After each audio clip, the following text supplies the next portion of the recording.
Bago ako magsimula, try ko muna tawagin si Rostom Aringo. Try ko tawagin ha. Dahil ito yung gusto niya talakayin ko yung Tingnan natin kung sasagot ba. Dahil natatakutan ko raw siya. Okay. Tayo natin, sasagot ba?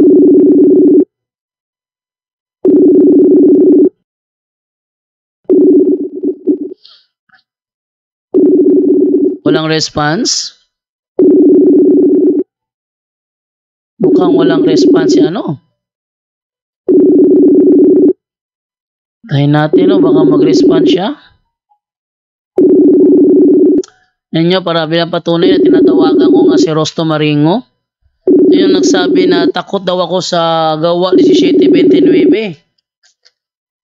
Nasaan siya ngayon? Tayo natin. Kung sasagot ba siya? At wala ngang sagot.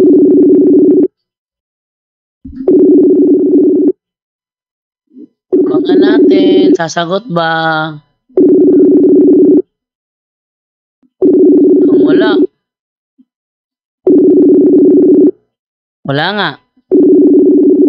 Wala nga. Wala nga. Okay. Ayan, at least nakita ninyo tinawagan ko siya. At yun ay kanyang pangalan. Sabi niya kasi takot daw ako na basahin daw yung Gawa 17:29. No? Kaya tintalakay ngayon yung sinasabi doon sa Gawa 17:29. Ano ba nakalagay doon? Ito na tayo ngayon sa ating topic. Okay, based po dito sa Gawa 17:29 na tatalakayin po natin, sabi dito, dahil tayo nga ay mga anak ng Diyos, huwag nating isipin na ang Diyos ay katulad ng Diyos-Diyosang ginto, pilak o bato na pawang imbento ng isip at kamay ng tao. Okay? And then natin nasimulan ngayon ang ating bigay ng sagot. Walang turo. Unang-una, papaalam ko lamang po na walang turo sa Iglesia Katolika na ang Diyos ay katulad ng Diyos-Diyosang ginto, pilak o bato. Ulitin ko ha. Walang turo sa Iglesia Katolika na ang Diyos ay katulad ng Diyos-Diyosang ginto, pilak o bato. Walang katuruan ganyan. Kaya hindi tayo naapektuhan ng kahit na ilang beses nilang basahin ang Gawa 17:29, hindi yan nakakaapekto sa atin. Hindi. Ngayon, tuloy natin ang pagbabasa. Ano pa? Ayon sa Catechism of the Catholic Church sa paragraph 1, sabi doon, God Himself, God infinitely perfect and blessed in Himself. Ito yung katuruan ng Katoliko patungkol sa Diyos. Meron ba tayong turo na ang Diyos ay katulad ng Diyos-Diyosang ginto? Katulad ba? Tinang natin to ha. God infinitely perfect and blessed in Himself. Ganyan ba ang Diyos-Diyosang ginto, pilak o bato? No. In a plan of sheer goodness, really created man to make him share in his own blessed life. So yung Diyos ng Katoliko, tagapaglikha, siyang lumikha sa tao, at ito'y kanyang nilikha para ma-share niya ang kanyang blessed life. Next, for this reason, at every time and in every place, God draws close to man. So yung Diyos ng Katoliko ay nakakalapit sa tao. Kaya niya magipag-communicate sa tao. Hindi yan kayang gawin ng mga Diyos-Diyosang ginto, pilak o pato. Tandaan niyo yung sinasabi sa talata ha? Dahil tayo nga ay mga anak ng Diyos, huwag nating isipin na ang Diyos ay katulad ng Diyos-Diyosang ginto. Wala tayong turong ganyan. Na ang Diyos ay katulad ng pilak. Wala tayong turong ganyan. At ang Diyos ay katulad ng bato. Wala tayong turong ganyan. Wala. No? Ang ating turo, God is infinite. God is blessed. No? And God draws close to man. He calls man to seek Him. Ibig sabihin, nakakatawag ito sa tao. Ha? Ito'y nakakatawag sa tao to know Him, to love Him with all His strength. Okay? So, yan ang ating ano natin na yan ang Diyos ng Katoliko. Hindi yan katulad ng mga Diyos-Diyosang ginto. Pila ko ba to? Mapaalam ko lang nga kasi si Ringo, pinalitaw niya kasi sa kanyang comment na takot daw ako sa kanya. At ngayon tinatawagan ko nga siya, hindi na siya available. Hindi na siya available. Kanina tinatawagan ko siya kanina, hindi siya available. Ngayon tinatawagan ko siya ngayon, hindi na siya available. So, hintayin natin yung kanyang availability kung kailan siya magiging available sa ating talakayan ngayon. Kung mag-available to. Next, ano naman ang katuruan sa Katoliko patungkol sa Diyos-Diyosan? Ano ba? Kasi maraming beses tayo pinagbibintangan na tayo daw ay sumasamba sa mga Diyos-Diyosan. Tayo daw ay merong mga Diyos-Diyosan. Yan ay matagal na nilang inaakusa sa ating mga Katoliko. Hindi ko naman matandaan ng merong Diyos-Diyosang sinasamba ang mga Katoliko. Ito'y dati kong tinitira eh. Dati ko itong tinitira, pero hindi ko alam kung saan sila humuhugot ng mga argumento nila. Ha? So ating kukunin yung kanilang mga ano dyan sa paliwanag na yan. Wala pang wala pa siyang response. Ano ang katuruan ng Katoliko patungkol sa Diyos-Diyosan? Ayon sa aming CCC or Catechism of the Catholic Church, paragraph 2112, ang sabi doon, the first commandment condemns polytheism.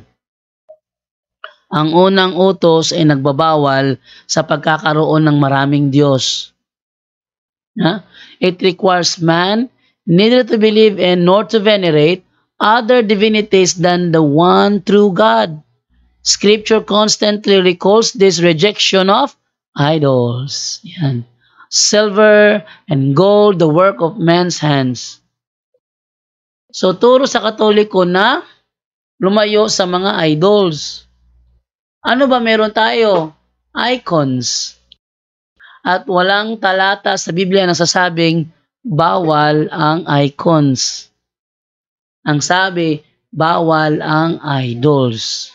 Hindi icons. Ngayon, next naman tayo. Ang sabi naman dito, ang Diyos-Diyosan ayon sa Biblia ay yung mga bagay na kinikilala mong Diyos ngunit hindi naman talaga Diyos. Ngayon na lang halimbawa sa Isaiah 44:17. At ang ibang piraso ay ginagawa niyang ribulto at sa ribultong ito ay nananalangin siya ng ganito. Iligtas mo ako sapagkat ikaw ang aking Diyos. Yan. So, nagtuturo sila na ang mismong ribulto, yung kanilang Diyos. Wala tayong turong ganyan. Katunayan, kung ating babasahin yan sa Contemporary English Version, sa Isaiah chapter 44 pa rin, pero move ko lang sa 20, ang sabi ay ganito. How can anyone be stupid enough to trust something that can be burned to ashes? No one can save themselves like that. Don't they realize that the idols hindi yan icons, that the idols they hold in their hands are not really gods? Hindi ba nila nalalaman na ang mga Diyos-Diyosan na nasa kanilang mga kamay ay hindi talaga mga tunay na Diyos? Yan isang patunay na wala tayong turo. Yung ating mga ribulto, mga Diyos natin.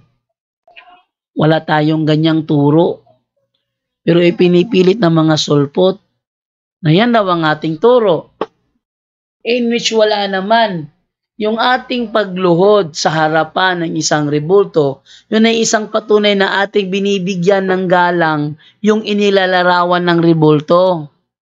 Pero hindi yung ribulto mismo ang siyang kinikilalang Diyos. Mali yun.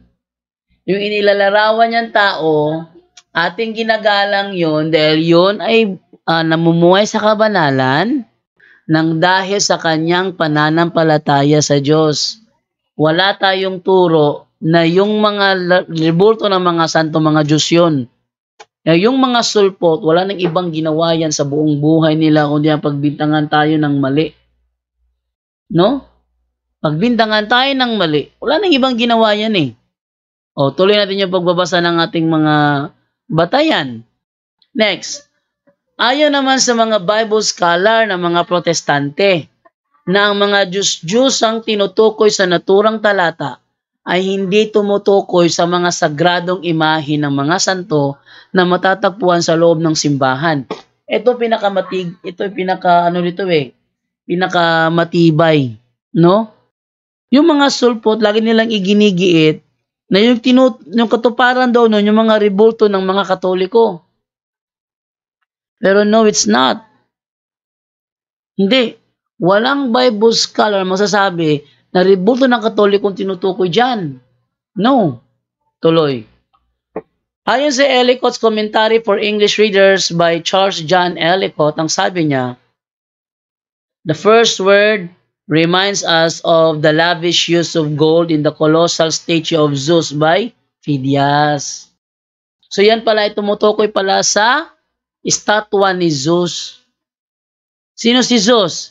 A Greek mythology god of thunder. Head among the gods, si Zeus. Pero may malakas pa sa kanya yung yung tatay nila. Nakalimutan ko yung pangalan ng tatay nila. Mas malakas yun. Sino yung tatay nila? Higante yun. Nakalimutan ko pangalan nun. Napanood ko yun sa Clash of the Titans. No? Silver was less commonly used, but the shrines of Artemis at Ephesus supply an instance of it. No? So, ang tinutukoy doon is rebulto ni Zeus o ng mga Greek gods. Bakit Greek gods? Kasi yun ay nangyari sa Atenas. Tuloy natin ang pagbabasa ng mga ebidensya, no? Sabi niya, bro, may sinabi po bang Katoliko? Not. Church po ang tinutukoy po dito ay tayo. So nakikisaw-saw siya. Ang tanong, kasama ba mga protestante sa tinutukoy ng talatang ito nung Gawa 17:29? Tuloy. Si Apostol Pablo ng panahong ito ay nasa Atenas. Siya ay nasa Atenas. Ano ba ang lugar ng Atenas? Ang Athens is a major coastal urban area in the Mediterranean, and it is both the capital and the largest city of Greece. Ito ay nasa Gresya. Greeks ang mga naninirahan dyan. At ang mga Greeks ay mitatawag na Greek mythology. Isa doon si Zeus. So, ibig sabihin, yung mga Diyos-Diyosang nandoon ay mga gods ng Greek mythology. Ang pangalang Athens ay kinuha mula sa isa sa mga kinikilalang Diyos ng mga Grego na si Athena. Napanood nyo ba yung pelikulang pelikulang yun, nakalimutan ko title nun eh. Yung Soldiers of the Zodiac ba yun? Nakalimutan ko. O anong title nun eh. Mukhang ganun, no? Soldiers of the Zodiac yata yun. Di ko lang matandaan kung yun ba talaga ang exact title ng naturang pelikula. Kasi naano yan eh. Wait lang ha, double check ko lang. Nandito ba sa ko? Wala rito. Yan. So, yan ay tumutukoy kay Athena. Yung lugar is Athens. Yun ay isang pagpupugay kay Athena. Isa sa mga kinikilalang diyosa ng Greek mythology. So, hindi yung larawan sa Katoliko. Sa Apostol Pablo, ng panahong ito ay lagi nagkikipagdebate doon sa plaza kung saan nagtatagpo ang mga Hudyo at ang mga Grego. Sa isang plaza. Para bang dito sa atin? Plaza Rizal, nagano sila lahat. Nagkita-kita at nagtatalakayan. No. Kaya sa panahong ito ay dinala si Apostol Pablo sa burol ng Aryo. Papaalam ko lang ha, 2 beses ngayon nag-brand out. Kung muling mag-brand out, wala tayong magagawa. Muling nag-brand out eh. So, ngayong gabing ito is nag-brand out ng 2 beses, baka may pangatlong beses na pa nung darating. Si Apostol Pablo ng panahon ito ay lagi nagkikipagdebate doon sa plaza kung saan nagtatagpo ang mga Hudyo at ang mga Grego.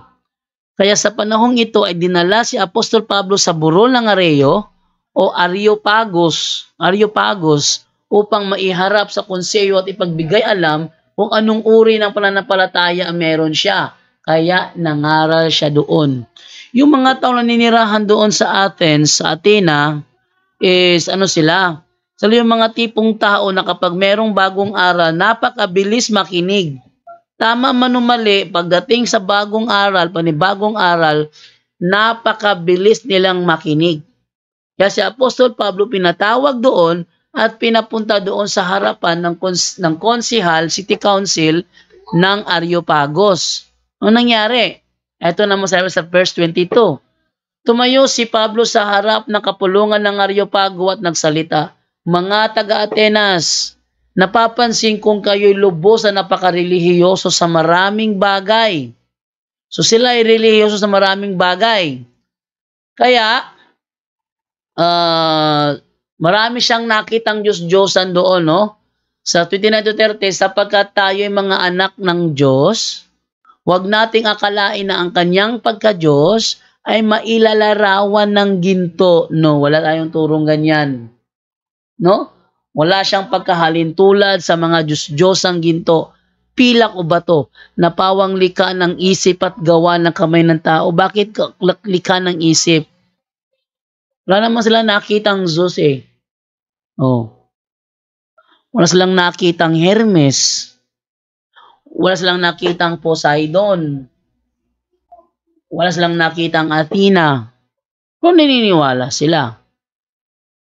So, likha sila ng isip ng tao na ginawa ng rebulto. Tapos, para maging kaaya-aya naman yung rebulto, syempre, magdidesign sa isipan kung ano kaya ang magandang itsura ng rebultong ito, mag-imbento, pag naaprubahan na, yun na ang itsura ni Athena, yun na ang itsura ni Zeus. So, nagpapaniwala sa mga gawa-gawang imahinasyon ng mga Grego. Sa mga nagdaang panahon ay pinalampas ng Diyos ang di pagkakilala sa Kanya ng mga tao. Ngunit ngayon ay iniuutos niya sa lahat ng tao sa bawat lugar na magsisit talikuran ng kanilang masamang pamumuhay. So si Kristo, based dito sa katuruan nito sa verse 22, ito si Apostol Pablo tuturo siya sa mga mga taga-Atenas dahil sila ay napaka-religyoso sa lahat, sa maraming bagay, no? At sa 29, sila ay iniisip nila na kapangyarihan ng Diyos ay maipapaliwanag ng isang ginto. No. No. Ng kapangyarihan ng Diyos, kaya ipaliwanag ng isang pilak o bato. No. Wala tayong turong ganyan. Wala tayong turong ganyan na? Oh. Meron pa sa ating turo yung mga puting santo nyo na gumaganong-ganon, yun ay dapat na yun ang dapat na i-dispose. Bakit? Infested na yun. So wala tayong turo na ang ating Diyos ay pareho sa Diyos-Diyosang ginto, pilak o bato. Wala. Yung mga sulpot lang na walang alam sa Biblia ang siyang tumitira sa atin without asking our side kung ano ang masasabi natin. Tuloy tayo sa ating pagtalakay. Review tayo. Nasaan si Apostol Pablo niyan? Nasa Atenas. Wala siya sa Pilipinas, siya nasa Atenas. Pangalawa, sinong kausap niya? Ang sagot, mga taga-Atenas. Hindi mga Pilipino. Hindi mga Amerikano, mga taga-Atenas ang kanyang kausap dyan. Ano ang naratnan niya? Ang naratnan niya ay maraming mga Diyos-Diyosan ng mga taga-Atenas. Yun ang kanyang nadatnan nung siya'y dumating sa naturang lugar. Pang-apat, kasama ba sa kanilang mga Diyos-Diyosan ang mga imahe sa Katoliko? Ang sagot ay hindi. Hindi. Pinipilit nila nakasama sa mga rebulto nila ng mga taga-Grego ang imahe ng mga santo natin. Mali. Wala pang Padre Pio noon, may Padre Pio tayo. Wala pang San Vicente de Ferrer noon, may San Vicente tayo. Oh. Ano pa? Marami tayong mga santo na wala sa kanila. So, hindi yan sila. Pag merong pastor nagsabi sa inyo tayo nangungopya sa mga pagano, yan ay isang malaking kasinungalingan. Kasinungalingan yan. Next, kinikilala ba ng mga Katoliko na Diyos-Diyosan ng mga rebulto nito? Ang sagot ay hindi. Ang mga rebulto sa Katoliko, ano mga rebulto sa Katoliko? Ito'y mga imahe ng mga santo o mga imahe na nagsasalarawan sa mga bagay na dapat maalaman ng mga tao, lalo na ang mga di marunong bumasa. Ano ibig sabihin nito? Halimbawa, larawan ng isang Kristong duguan, may bit-bit na cross. Ano sasagi sa isip mo? Diyos-Diyosan? No. Ang sasagi sa isip mo, ganyan kahirap ang dinanas ng Panginoon habang tinitiis sa mga palong dapat na ako yung tumanggap. Ganun yun. No? Ganun yun. So, tuloy natin yung pagbabasa. Ano naman ang mga santo sa Katoliko? Ito yung malaking tanong. Ano naman ang mga santo sa Katoliko? Ang mga santo at santa sa Katoliko ay ang mga tao na namuhay sa kabanalan nang dahil sa kanilang pananampalataya sa Diyos. Yun ang mga santo para sa Katoliko. Sila ay mga taong namuhay sa kabanalan. Alam nilang mali, di nila ginagawa. Kinokontra na sila. Obedience pa rin. Hindi pa? Wait lang ha.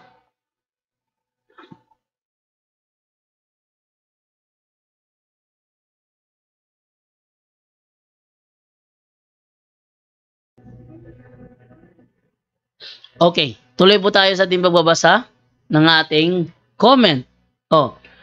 Kinikilala ba ng Diyos ang mga santo sa Katoliko? Kinikilala ba na Diyos ang mga santo sa Katoliko? Ang sagot ay hindi. Hindi natin kailanman kinikilalang Diyos ang mga santo sa Katoliko. Katunayan, based sa ating katuruan, ang ganito mababasa natin Labas ko lang to para maging aware kayo. Ito yung aming katuruan namin sa Our Catholic Faith by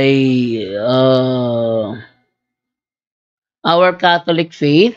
Ang sabi ay ganito, no? Di ko siya mabasa dahil mayroon tayong sa screen. Naglagay dito, we do not worship the saints, we only honor them as the special friends and servants of God. No, yan ang ating katuruan sa Katoliko. Yung mga santo, mga kaibigan lang ng Diyos yun. We adore God alone. We do not worship the saints, we only honor them. Yung nakalagay, we do not worship the saints, we only honor them as the special friends and servants of God. We adore God alone. Yun ang turo sa simbahang Katoliko. Pero yung mga sulpot, gumagawa ng sarili nilang butas, tapos yun ang kanilang kinakalaban. Malaking problema yun. So tuloy pa din mababasa hanggang matapos ko ito. Ito pa sabi niya, bro, sabi, may sinabi ba po bang Katoliko? Not church po ang tinutukoy po dito ay tayo. Okay. Katoliko ba ang iglesyang kinaniban ni Apostol Pablo? Unang-una, yung dito is Katolik, may sinasabi daw Katoliko. So ang tanong, Katoliko ba ang iglesyang kinaniban ni Apostol Pablo? Ang sagot ay yes. Sige, kontrahin nyo. Mga sulpot. Kontrahin nyo, patunayan yung kayo ang nasa tama. Si Apostol Pablo ay isa sa mga tagapangaral ng simbahang Katoliko. Bilang patunay, siya ay inilibing sa St. Paul's outside the walls na nasa Roma. Bakit wala sa simbahan ninyo? Sa mga nagkiklaim dyan na sila yung totoo, sana sa inyo nakalibing ang mga apostol. Pero hindi. Malas, hindi ba? Oh. Katoliko ba ang mga apostol? Ang sagot pa rin ay yes. Dahil silang lahat, maliban kay Judas Iscariote, ay nakalibing sa mga simbahan na pagmamayari ng Katoliko. Hindi ka maililibing sa simbahang Katoliko kung hindi ka member ng mga bishop nito. Ikaw ay nailibing doon, ibig sabihin member ka sa mga bishop ng Katoliko. O hindi. Tinry ko lang, gusto ko lang masubok. No? So, yon. Si Apostol Pablo ba ay Katoliko? Ang sagot ay yes. Siya ay Katoliko.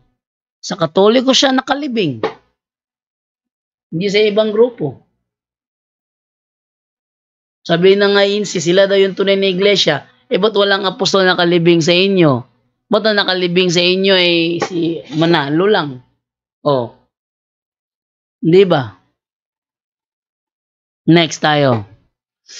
Isa pa sasabi niya is kabilang church po, ang tinutukoy po dito ay tayo. Tayo daw itutukoy na church doon sa sa Matthew 16:18. Oh? Sa 17:29 ng Gawa. Okay, ito. Kabilang ba sa iglesyang ito ang mga iglesyang kinaniban ng mga Protestante? Ang sagot ay hindi pa rin. Paano magiging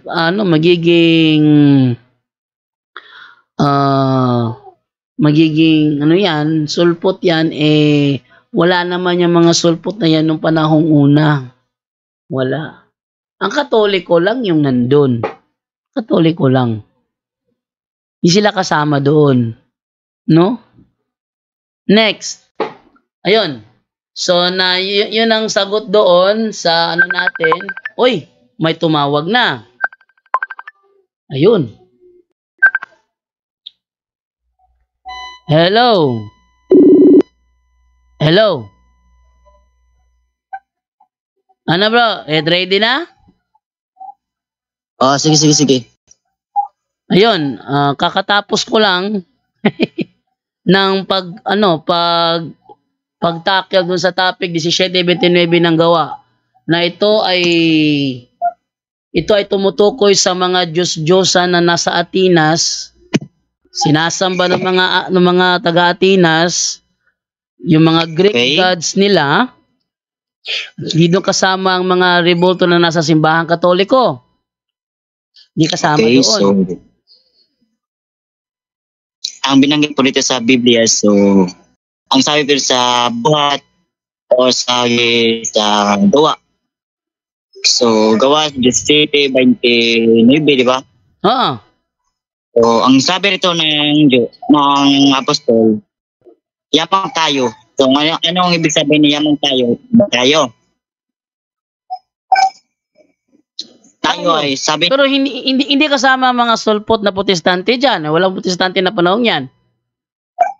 Pero sabi ko, 'di ba? Sabi nyo 33 AD kayo. Yes, 33 AD kami na itatag, syempre. Dahil 33 AD nangyari yung birth of the church. Okay, so kailan naging tao si Kristo sa mundo? Kailan naging tao si Kristo sa mundo? Sige. Ito, based sa katuruan sa simbahang Katoliko, nagsimula yon ng 4 BC. Siya nang simula ng 4 BC at nang nag-edad na siya ng 1, naging 1 AD, namatay siya sa edad na 33 AD. Yun. So, anong taon ngayon? Di ba 2023? Yes. So, di ba, sabi ko, kung kailan nga naging tao si Kristo nung panahon, sabi nyo, di ba nga 33 AD? Kristo, 2,000 years ago, di ba? Almost 2,000 years ago na ang Katoliko. Oh, di ba sabi niya 33 AD. Yes. Ano ibig sabihin niya? Ang layo nga 33. Tapos 2023 pa ngayon. Bro, matagal na ang Katoliko, bro. First century pa lang. Okay, so Hindi mo alam yun? nabasa mo to sa ano bro? Di ba bro? Dati sa nang panahon, di ba? Nagano sila yung mga apostol ni Jesus Christ, di ba? Nagano yun sa magandang balita. So, nabasa mo buto sa ano sa gawa 17:23. Ito po pero no dati sa Bisaya sa Bisayaan ko lang po ha. Sabi ito sa kasulatan kaysa akong pagtuloy sa inyong suyag kita niyo po ang mga dapat na inyong bisimbahan. Nakita ko usap ang altar nga ilikod nining mga pulong alang sa Diyos na wala hindi inyong bisimba bismillah ninyo hindi mao kana karon hindi pa ilakan niyo so just sige na to bro.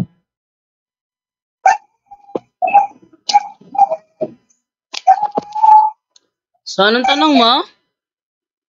So mo ta ang kanbot ang kasabot ako bro dili sa Biblia.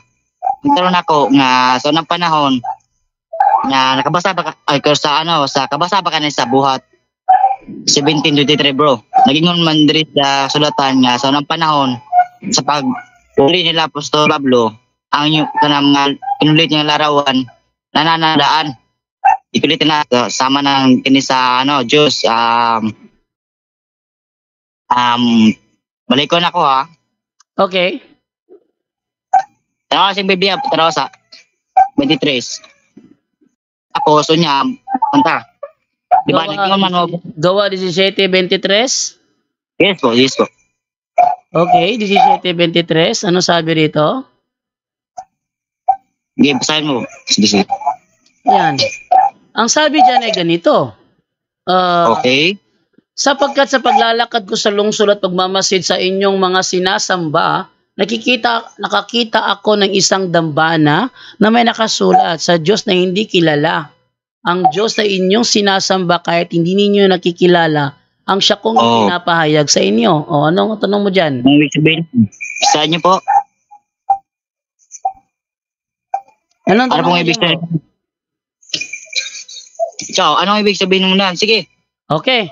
Ang ibig sabihin niya, yung mga taga-Atenas may sinasambang Diyos na hindi nila kilala at kini-Christianize ni Apostol Pablo yung kanilang sinasamba, hindi nila kilala.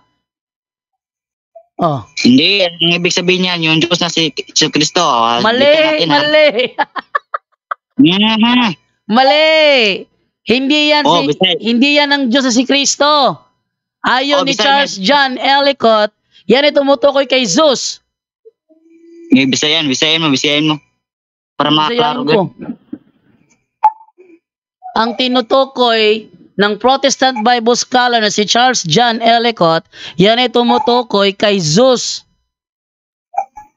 Yes. Di ba bro, sa ano bro, Matthew 16 maybe bro, di ba? Ano yung, yan niya ba ang yan ano yun yung permente? Ano, ba't ka napunta sa Matthew 19 naman nulay na ang topic natin gawa 17:23. Oo nga, pero doon sa Matthew 19, sabi niyo yung Yahweh, di ba? Nasaan siya nang nasa gawa siya 17, di ba? Siya ay nasa Atenas? Hindi nga, doon nga pinag-ano ko kasi sa ano, yung pinag-usapan sa Matthew 16, yun nga yung lagi kong pinakuan yung move sa inyo yung mga salit dito sa gawa.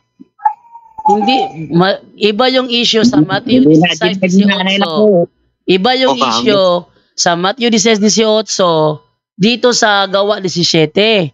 Yung Matthew 16:18 nangyari iyon doon sa sa Caesarea Philippo. Ito namang gawa 17 nangyari sa Atenas, sa Grecia naman ito.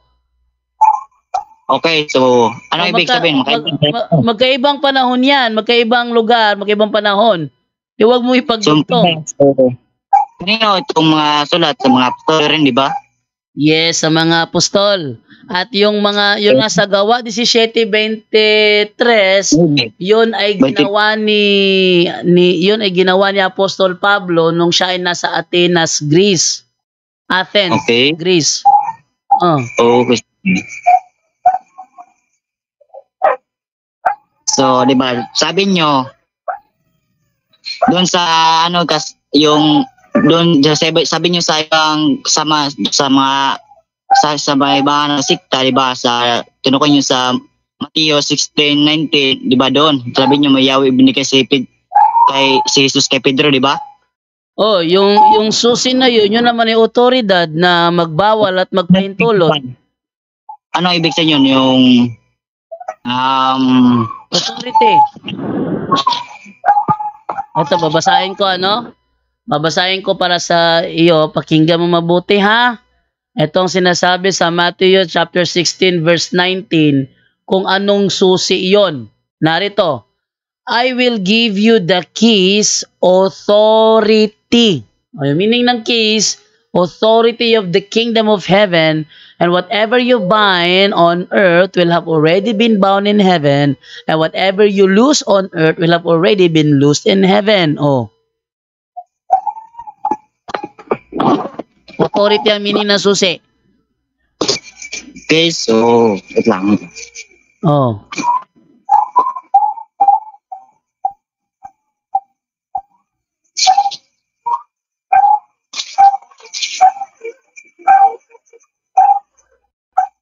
Ano?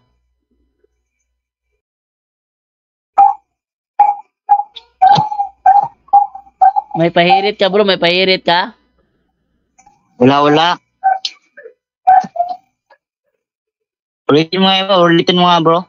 Oh, ang tinutukoy na susi doon sa Matthew 16:19 ay tumutukoy yun sa authority na magpahintulot at magbawal. Ano man ang ipahintulot sa lupa, ipapahintulot sa langit.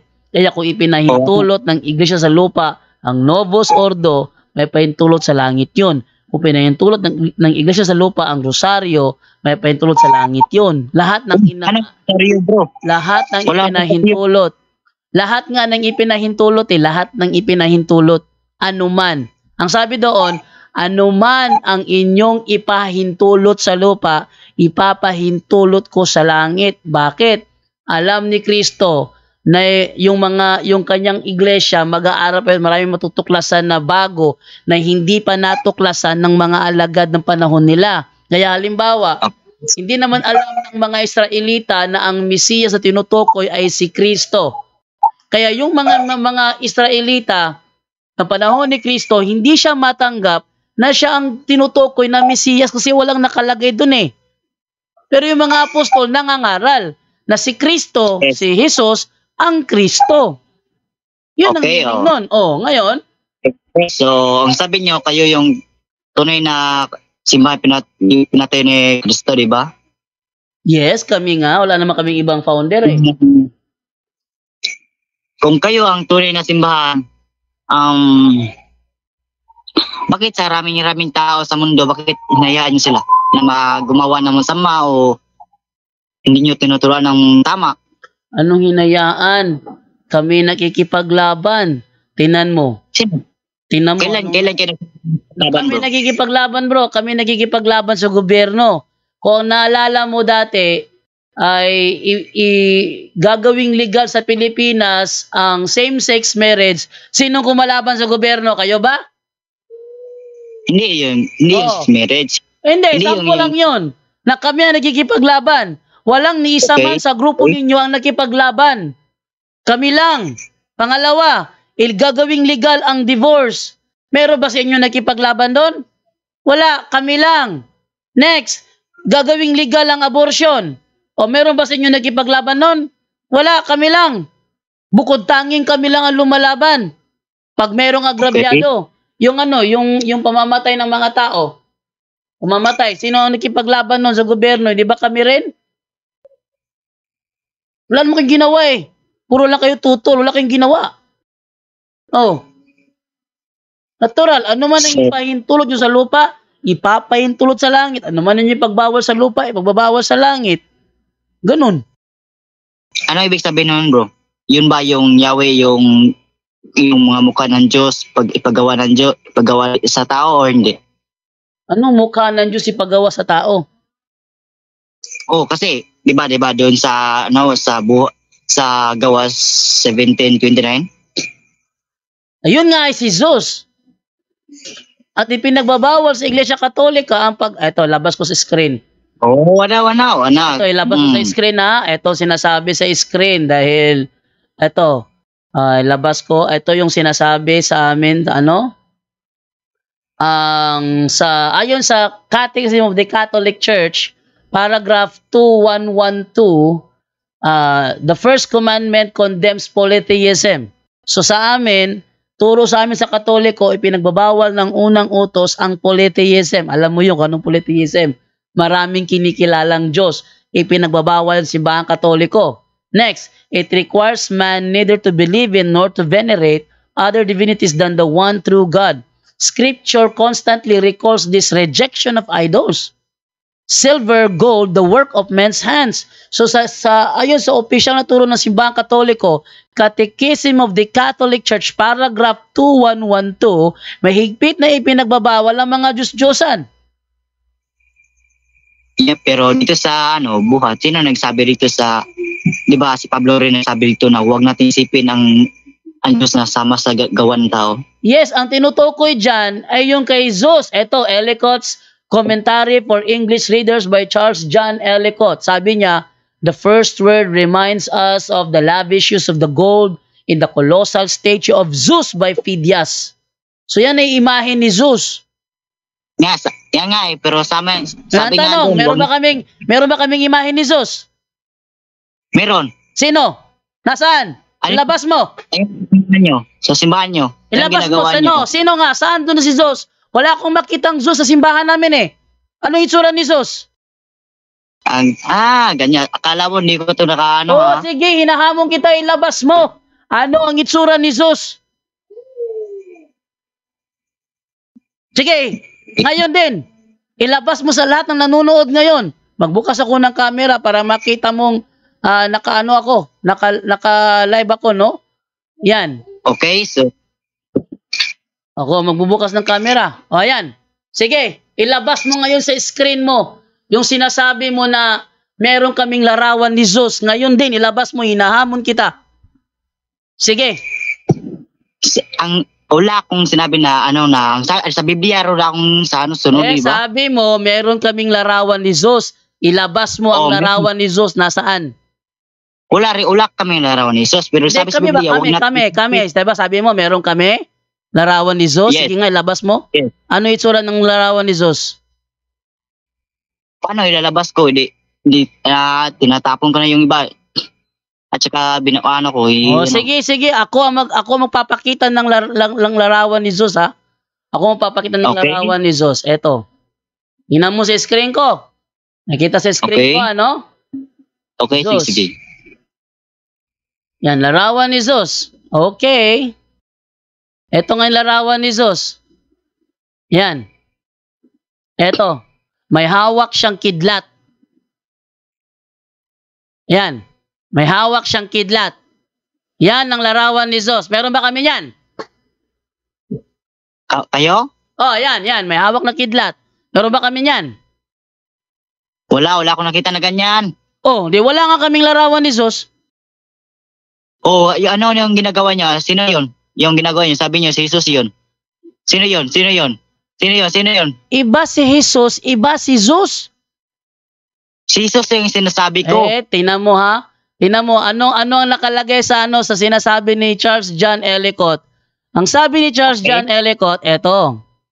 The first word reminds us of the lavish use of gold in the colossal statue of Zeus. Zeus. Z-E-U-S. Zeus. Z-E-U-S. Ha? Okay, Zeus yan ha. Zeus yan.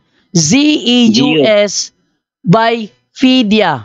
Silver was less commonly used, but the shrines of Artemis at Ephesus supply an instance of it. Ang sabi dyan, Zeus. Zeus, ang basa niyan eh. Zeus. Z-E-U-S. Meron ba kami niyan?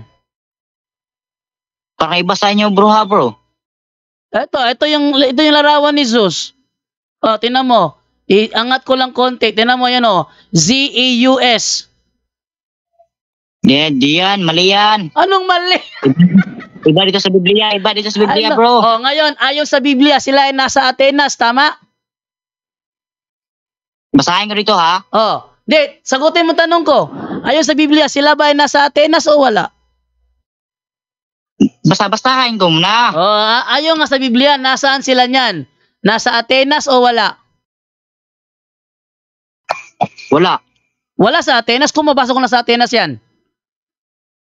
Paano kung wala? Ito ba, basahin ko ha? Eto, O, sige. 17:22 ng gawa. Ikaw ay nagbasa sa 23. Basahin ko sa 22 kung nasaan yan. Saan nangyari yan? Eto, 22, 17, 22 ng gawa. Sabi mo wala sa Atenas yan? Eto, 17:22 ng gawa. Sabi ganito. Yan, eto sabi. Tumayo si Pablo sa harap ng kapulungan ng Areopago at nagsalita. Mga taga-Atenas, napapansin kong kayo'y lubos na napakarelihiyoso sa maraming bagay. Tanggap mo ba taga-Atenas ang kausap niya? Taga-Atenas. Ano? O, sabi niyo, di ba? Ibalik niyo sa ano. Yan. Ayan o. Balik niyo muna. Tanggap mo ba na yan ay nasa Atenas? Yes or no? Lugar yan. O, lugar. Di ba, sabi niyo kanina. Ngayon, ang Atenas nasa Greece o wala? Sabi niyo kanina, di ba, yung mukha, tao yun, di ba? Di ba? Anong tao? Yung larawan? Ito yung larawan ni Zeus.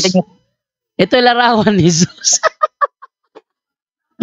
Ito yung larawan ni Zeus. Tanong, tinatanggap mo ba na ayon sa Biblia, yan ay nasa Atenas? Yeah, tinanggap ko, pero nandito sa ngayon, yan ay nasa Atenas. Ngayon, ito, sapagkat walang ginagawa ang mga taga-Atenas at mga dayuhang naninirahan doon, kundi ang mag-usap-usap at makinig tungkol sa mga bagong turo. At tumayo si Pablo sa harap ng kapulungan ng Areopago at nagsalita, mga taga-Atenas. Tanong, saan ang Atenas? Saan ang Athens? Wait lang. Sa lugar. Sa kalang mga bayan. Saan yun? Saan yung lugar na yun? Saan yung lugar na yun? Sa kalang lugar nga eh. Sa ano? Sa Israel ba yun? Sa Israel ba yun? Hindi. O saan yun? Saan yun? Saan lugar yung Athens? Atenas. Ha? Sa Atenas yun. Pilipinas? Hindi, Atenas eh. O saan yung Atenas nga? Basta. Oh, hindi mo alam. Kukutra-kutra ka, hindi mo alam. Atenas yung mapa siguro. Oh, kawawa naman to. Hindi niya alam kung nasaan ang Atenas. Ito ate, pakita ko na saan ba matatagpuan ang Athens. Okay, ito ay ano tayo rito. Tingnan natin kung nasaan ba yung Athens. No? Ito, wait lang. Atras na. Kala ko alam yung search plus Google. Oh, natural, syempre. Dahil sa pamamagitan ni Google, hindi tayo maliligaw. Gaya mo, wala kang alam. Kung nasaan ang Athens, kawawa ka naman. Hindi ginawa si Google para maging bobo tayo, ano? Para for your information. Hindi ginawa si Google para maging bobo tayo. Tingnan mo, ito Athens. Ayan, Athens. Athens, ancient Greek. Ito, ancient Greek siya. Athenae is a major coastal urban area in the Mediterranean.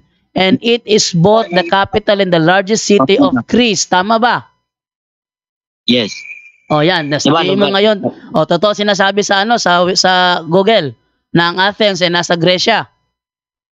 Yes. Ngayon, dahil nasa Gresya, ano ang mga Diyos sa Gresya? Ano ang mga Diyos? Ano ang mga Diyos sa Greek mythology? Ano? Pakisagot. Wait lang. Basahin ko muna. Alamin mo ano ang mga Diyos sa Greek mythology?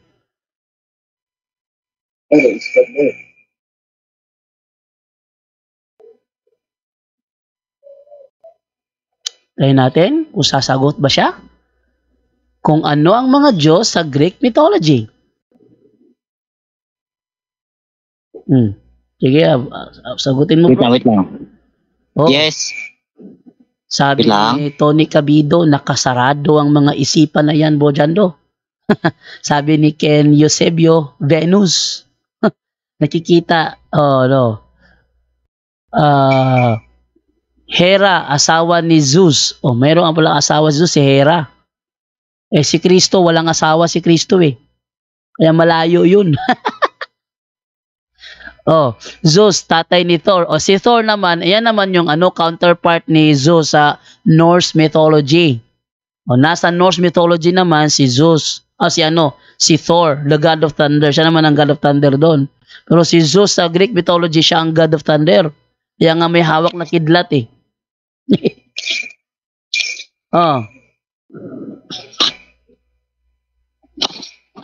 Yan ang problema eh. Iwasan nyo si Google eh. Malaking tulong si Google para hindi kayo mailigaw. Ano, tingin mo sa akin, bro? Si Google lang kailangan? Sa Biblia? Yes. Kailangan nyo si Google. Tingnan mo, alam ko kung nasaan ang atin. Sabi ni Google, nasa Greece. Alam ko anong itsura ni Zeus. Yan yung pinakita ni Google ko anong itsura ni Zeus. Alam ko, wala kayong alam doon. Okay. Kaya napagkakamala ninyo, yung aming mga revolto, yun ang mga Greek mythology idols, no? Iba kasi rito bro, di ba bro, sa Tagalog to, sa ba't iba yung sa gawa ni City 29? Tingnan mo sa gawa si City 29 bro. Anong iba? Pareho lang. Basta patingin para parang sige. Or 23 kita mo. 17:29 ng gawa. Okay. Yan Etong 17:29 ng gawa. Pareho ba? Pareho hindi?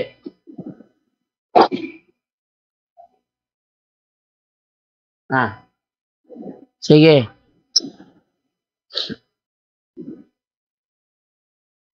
Matagal mo na tong sinasagot ko to maraming beses pero hindi mo yata pinapakinggan kung paano ko sagutin eh.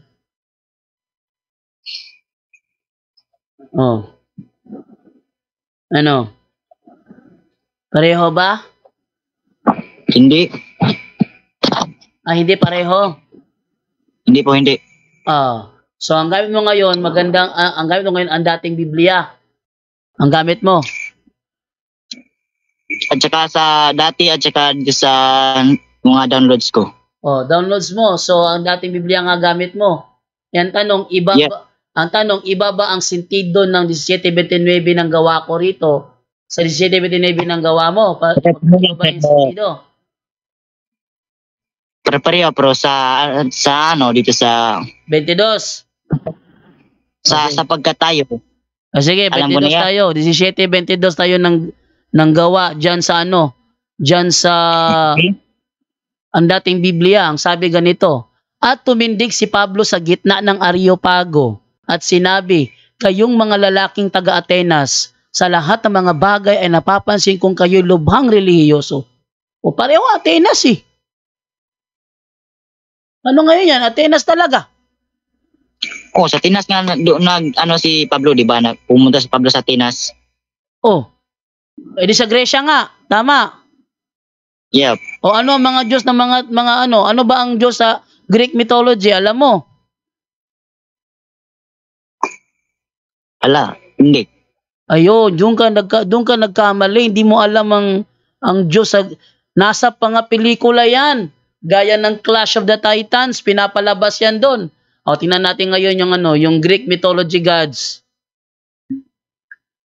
Greek mythology gods. Ito, Zeus.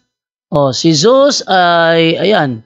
Si Zeus, andyan din si Apollo. Wait lang ha. Si Zeus, Zeus is the sky and thunder god in ancient Greek religion who rules as king of the gods on Mount Olympus. His name is cognate with the first syllable of his Roman equivalent Jupiter. So ang kanyang equivalent sa Roman gods ay si Jupiter, si Zeus. Yep. Oh, next. Ito naman tayo kay Apollo. Sino naman si Apollo? Apollo or Apollyon is one of the Olympian deities in classical Greek and Roman religion and Greek and Roman mythology. Apollo has been recognized as a god of archery. Ito yung may hawak na archer. Music and dance, truth and prophecy, healing and diseases, the sun and light, poetry, and more. Ayan si Apollo. Ito pa tayo kay Aphrodite. Aphrodite naman tayo, Aphrodite. Aphrodite is an ancient Greek goddess associated with love, lust, beauty, pleasure, passion, procreation, and as her syncretized Roman goddess counterpart Venus. Ito naman yung counterpart naman ni Wait lang, Venus. mahita ko bro. Yeah, mahita ko bro. Sige. Mahihirapan si nito. Mahihirapan si... Yan ang pinagkaiba sa hindi nagsasaliksik sa nagsasaliksik. Pag hindi ka nagsasaliksik, ang akala mo na bagay, yun ang akala mo. Oh, akala niya, yung Greek mythology, ginawa lang nating santo. Mali yun. Iba ang Greek gods sa mga Catholic saints. Magbasa muna ako ng mga komentary. Ito yung mga komentary natin sa live ngayong gabi. Yan, lecture na take note, sulpot. Nakaihi sa kahadlok, sabi ni Miraflor Jimenez Casino. Sabi naman ni Waltz Briones, nadenggoy ni Pastor bro. Sabi ni Zandro Senior Villaver, kaihi lagi. Yan, nakaihi no. Ano ba yung nagtatanong sa iyo bro? John, Kaluoy ba? Hindi ko alam kung ano to. Alan de la Cruz Zamorano, siguro ang pastor na nagturo nito wala din alam. Kasi umiiwas Suji Carl. Mas maganda ang SSPX dahil hindi ni-welcome nila ang mga pagano. Kahit na anong sabihin mo Suji Carl na maganda ang SSPX na nanatili yung founded by Lefebvre. By Lefebvre. Okay. Yan. Tuloy na tayo. Ready ka na? Okay. Atin nang ibalik ngayon ang ating screen. Ito yung ating screen natin. So, okay. Ito yung screen natin. Ayan si Aphrodite. Tapos, dagdagan pa natin. Meron pa dun si Hephaestus. Ayan. Si Demeter. Si Hestia. Si Heracles. Si Hera. Si Kronos. Ito pala yung tatay ni Nano. Tatay ni na Zeus. May tatay si Zeus ha. Si Kronos. Kronos. Sino tong Kronos? In ancient Greek religion and mythology, Kronos was the leader and youngest of the first generation of Titans, the divine descendants of the primordial Gaia and Uranus. Sino pa? Mayroon pang Gaia, Persephone, Prometheus, Helios, Titans, Uranus, dami palang Greek mythology. Hades, Poseidon, Hermes, yun. Si Poseidon, yung god of the sea. Tingnan mo, Poseidon, god of the sea to. Poseidon, sino si Poseidon? Basahin natin sino si Poseidon. Poseidon is one of the 12 Olympians in ancient Greek religion and mythology, presiding over the sea, storms and earthquakes and horses. He was the protector of seafarers and the guardian of many Hellenic cities and colonies. Ano yan bro?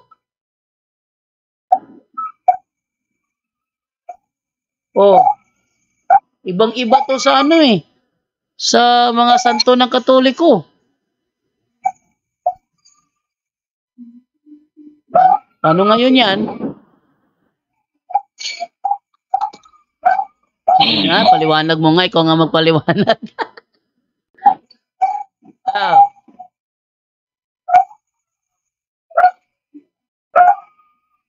Ano? Lang. Hintayin natin. Anong response niya doon? Ang sabi ng mga Bible scholar, yun ay tumutukoy sa mga Greek gods. Kaya nga si Apostol Pablo napagkamalang Greek god eh. Di ba nasa Biblia yon?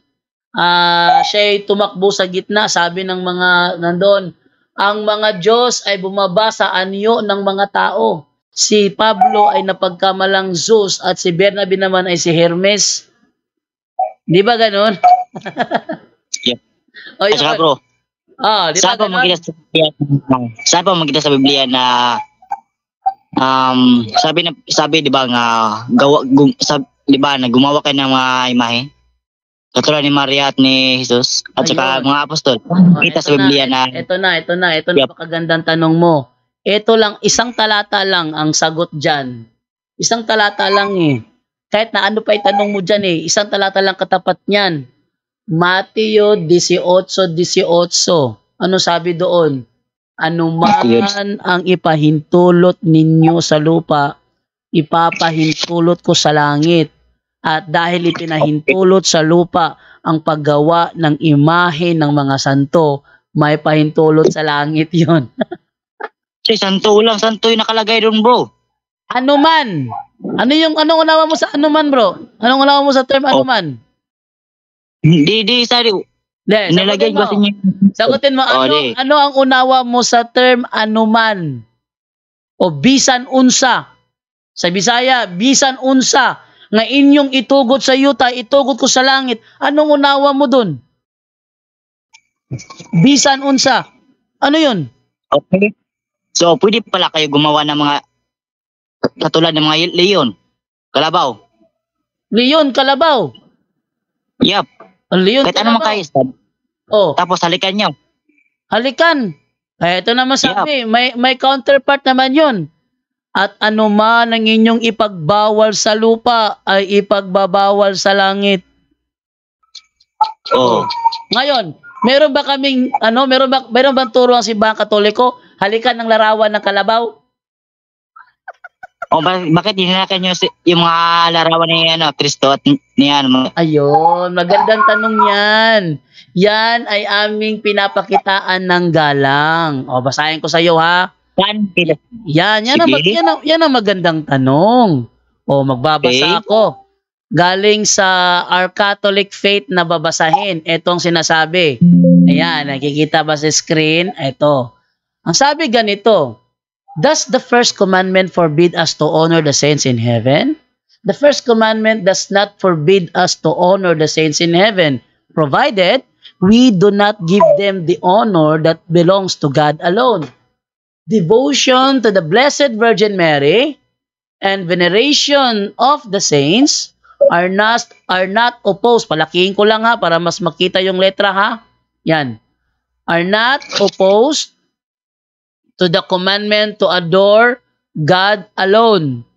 We do not worship the saints.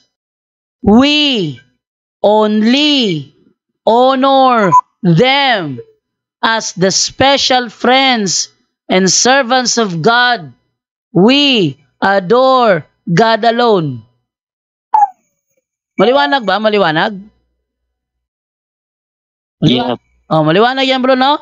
We do not worship the saints, bro. Yan ang aming official na turo. We do not worship the saints. We only honor them. Tama ba yan bro na we do not worship the saints? We only honor them? Tamang aral ba yan o maling aral yan? Wala yan sa Biblia eh. Hindi, tanong ko, maling aral ba yung do not worship the saints? Maling aral ba yan o tamang aral yan? Answer of God, our God alone. Yung katuruan bro ba na we do not worship the saints, tamang aral yan o maling aral yan? Mali kasi may Mary, di ba? Bakit ni si Mary? Yung tanong ko sagutin mo. Yung aral namin na we do not worship the saints, yan ba ay tamang aral o maling aral? Mali. Mali. So dapat pala i-worship ang saints.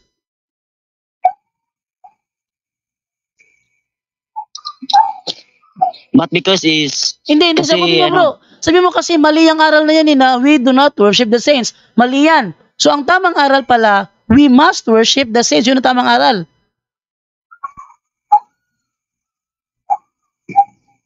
Yung sa ano, sa taas. Ano sa taas? Andyan no? We, yung naka-highlighted portion, nakikita naman sa screen ko nakabukas ang camera ko Okay. We do not worship the saints.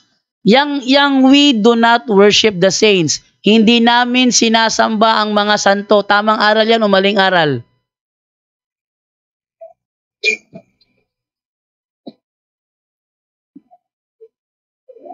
Mali. Mali ang aral na yan. So ang tamang aral, dapat sambahin ng mga santo. Yun ang tamang aral. Sabi sa Biblia, di ba? Sa Hindi sagutin mo, huwag bro. Dahil mali pala ang aral na yan na huwag sambahin ng mga santo. So ang tamang aral pala ay sambahin ng mga santo. Ganon.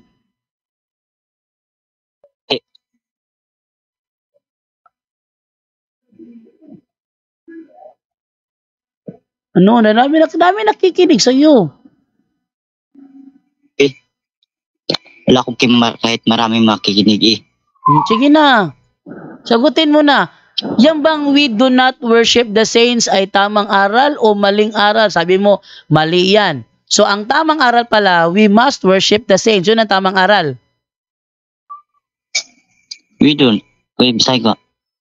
not worship the saint. We only honor special friends and servants of God. We alone are other of God lang. O pakisabi mo, ayusin mo yung ano mo. Kasi nililiwanag ko lang kung tamang aral ba ng yan kasi ang aming opisyal na turo. So ikaklaro ko lang kung yung opisyal na turo namin yan ay mali ba o tama. Sabi mo kasi mali yan Dahil mali pala yan, so ang tamang aral dapat sambahin ng mga santo, ganun. Wala akong sinabi na sambahin yung mga santo, ganyan. Yan na nakalagay sa amin we do not. Hindi namin sinasamba ang mga Sa inyo. santo. Hindi namin. Sa inyo nga, pero wala yan sa Biblia. Ang tanong ko ba, yung aming turo ba na hindi namin sinasamba ang mga santo, tama ba yan o mali? Para sa inyo, tama. Hindi ko, ikaw tinatanong ko bro, kasi pag ako ang nagsabi, sasabihin mo naman, ikaw ang nagsabi. Mas maganda sa'yo galing mismo ang salita. Tama ba na sambahin ang mga santo o hindi? Para sa akin, hindi. So hindi tama, na hindi sambahin ng santo. So ang tamang aral, kailangan sambahin ng santo, ganun. Ang dapat sambahin, yung spirits. Wait lang ha. Wala yan sa Biblia. Ipapaklaro ko lang ha. Okay, sige, kayo. Ang nakalagay dito, hindi namin sinasamba ang mga santo. Sila'y amin lamang ginagalang bilang mga malalapit na kaibigan at alagad ng Diyos. Sinasamba namin ang Diyos lang. Tamang aral yan o mali? Pero kayo ay yung gumawa, pero hindi yan sinulat yung mga apostol. Sagutin mo yan. Natural aral namin yan kasi yung pinag-uusapan dito aral namin. Natural, kukontrahin mo yung aral namin. So ipinipresent ako ngayon sa iyo ang aral namin, ang opisyal naming aral, at sabihin mo kung tama ba o mali. Yang aral namin na yan, na huwag sambahin ang mga santo, ang Diyos lang, tamang aral ba yan o maling aral yan?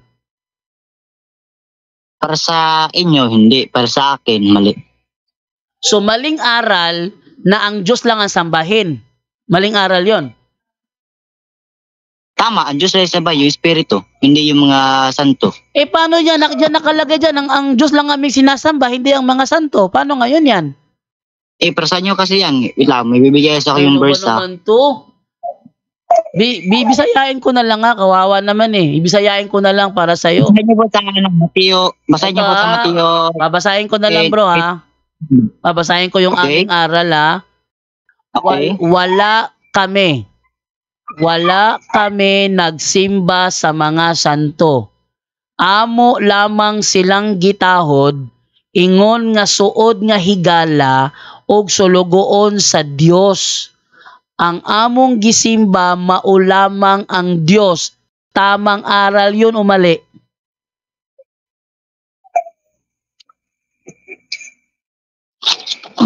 Wait lang bro. Ulitin Basahin niyo ko. po sa Bibisayain ko Okay. ulit. Pakinggan mo mabuti ha. Bibisayain ko ulit ha. Ang sabi ganito, wala Okay. kami nagsimba sa mga santo. Amo Pero lamang silang gitahod, ingon nga mga suod nga higala, ug sulugoon sa Dios. Ang Dios Okay. lamang ang among gisimba. Sakto sayop. sakto bro. Salamat bro ha. Ayun, So, sakto. So, tamang aral pala yan. Tinatanggap mo na. wait lang. Basahin niyo muna sa ano bro. Sa Mateo 15, 8-9. Pakibasa po. Okay, Matthew 15:8-9. Okay. Ito Yep. naman tayo sa Matthew 15:8-9. Yep. Okay, ito naman tayo ha. Sa Mateo 15:8. Ito yung gusto ko. Yung talagang pinaano ako na kinatatakutan ko siya. Ayan. Ang sabi ay ganito. Ang bayang ito'y iginagalang ako ng kanilang mga labi. Datapwat ang kanilang puso ay malayo sa akin. Datapwat walang kabuluhan ng pagsamba nila sa akin na nagtuturo ng kanilang pinakaaral ang mga utos ng mga tao. Yan. Ano yan? Sino yung gumawa yung ano? Di ba kayo lang? Israelita. Salita, di ba? Hindi yung mga pastor na sumulat. Israelita Hindi yan, mo- oy. Hindi mo ba alam? Di ba? 7. Kayong mga mapagpaimbabaw, mabuti ang pagkahula sa inyo ni Isayas na nagsasabi. Yan, Sige, yan, sige. yan ay nasa Isayas Oh. 29:13. Isaiah, City. Basahin mo. Patuloy mo sa City. Patuloy mo City. Patuloy mo. Ito, bitaw na. Okay. Yan ay katuparan ng Isayas 29:13. Basahin ko ha. Yeah. Ito, Isayas 29:13. Ang sabi, ating simulan sa Jess. Ating mas maganda ating simulan to sa Sa Jess na lang, Jess. Ano Isaiah? 29. Ito yung hula. Sapagkat inihulog ng Panginoon sa inyo ang diwa ng mahimbing na pagkakatulog. At ipinikit ang inyong mga mata ng mga propeta at ang iyong mga pangulo na mga tagakita ay kanyang tinakpan. So may mga pangulo at mga propetang lugar na ito. Next. At ang lahat ng pangitain ay naging sa inyo'y gaya ng mga salita ng aklat na natatatakan, na ibinibigay ng mga tao sa isang marunong bumasa, na sinasabi, iyong basahin ito. Isanasamo ko sa iyo at kanyang sinasabi, hindi ko mababasa sapagkat natatakan. 12. At ang aklat ay nagbigay sa kanya na hindi marunong. So ito yung sinasabi ni Ali Javier na tumutukoy daw kay Muhammad, gayong hindi. Na sinasabi, iyong basahin ito. Isinasama ko sa iyo at kanya sinasabi, ako'y hindi marunong bumasa. 13. At sinabi ng Panginoon, yamang ang bayang ito ay lumapit sa akin at pinapupurihan ako ng kanilang bibig at ng kanilang mga labi. Ngunit inilayo ang kanilang puso sa akin at ang kanilang takot sa akin ay utos ng mga tao na itinuro sa kanila. So ito yung hula na tumutukoy naman sa Ariel. Ano yung Ariel? Kung saan nagsusunog ng insenso. Hoy Ariel na bayang inantungan ni David. Magdagdag kayo ng taon sa taon, magdiwang sila ng mga kapistahan. Ito ay tumutukoy sa mga Israelita, sa Israel. Kaya sa Mateo, balikan natin yung 15:8. At isimulan sa ano yung aral ng tao doon ha? Eto. Okay. Pagkatapos lumapit kay Jesus ng ilang Pariseo at mga tagapagturo ng kautusan na galing sa Jerusalem, at siya tinanong nila, bakit nilalabag ng mga alagad mo ang katuroang minana natin sa ating mga ninuno? Kumakain sila ng hindi muna naguhugas ng kamay ayon sa tamang paraan. Sinagot sila ni Jesus, bakit naman ninyo nilalabag ang utos ng Diyos? dahil sa inyong mga tradisyon. So ang kausap nito mga Pariseo. Ang mga Pariseo may tradisyon. Ano yung kanilang tradisyon? 4. Sinabi ng Diyos, igalang mo ang iyong ama at ina, at ang sino mang lumait sa kanyang ama o ina ay dapat patayin. 5. Ngunit itinuturo ninyo, sinong ninyo? Mga Pariseo na kapag sinabi ng isang tao sa kanyang ama o ina, ang anumang maitutulong ko sa inyo ay naihandog ko na sa Diyos. Hindi na niya kailangan tulungan ng kanyang ama at ang kanyang ina.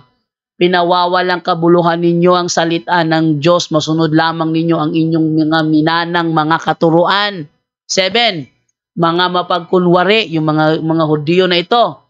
Tama nga ang sinabi ni Propeta Isaias tungkol sa inyo. Ang paggalang sa akin ng bayang ito ay pakunwari lamang, sapagkat sa bibig at hindi sa puso ito bumubukal. Walang kabuluhan ng kanilang pagsamba, sapagkat itinuturo nilang galing sa Diyos ang kanilang mga utos. So maliwanag sa talatang ito, ang tinutukoy nito mga Israelita na nagsasabi, wag mo nang tulungan ng nanay tatay mo, yung tulong mo sa kanila, ibigay mo sa simbahan. Okay, thank you, bro. Oh. So Israelita pala tinutukoy pala. At ang reason, yung katuruan na gawa ng tao, yung wag mong tulungan ng nanay tatay mo, kundi yung pera mo ibigay mo sa simbahan, yun ang turo. Oh. Paano ngayon yan? Out of context na naman. Hindi po. Ano hindi ka out of context? Iba pa kahulugan mo sa turo ng tao eh. Turo na gawa lang ng tao, kaya mga dinugtong yan doon sa sagot ko, hindi ba? Kasi nag-iimbento daw kami ng katuruan. Hindi naman yan tinutukoy ng Mateo 15:9.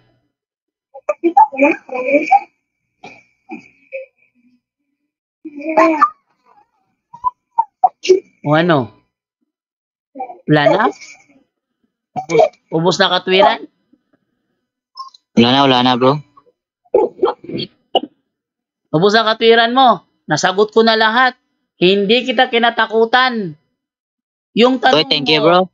Yung tanong mo dati sa 17:29 ng gawa, matagal ko na yung sinasagot, hindi mo lang yata naririnig ako kasi pag-send mo ng message, umaalis ka na kaagad. Kaya hindi mo nahintay na sinagot ko yun. Tapos ipapaglagay mo na kinatatakutan kita. Kaya ako na-trigger dun eh. Takutan? Ba't hindi kinatakutan talaga? Okay. O ano? May iba ka pang hirit? Wala na.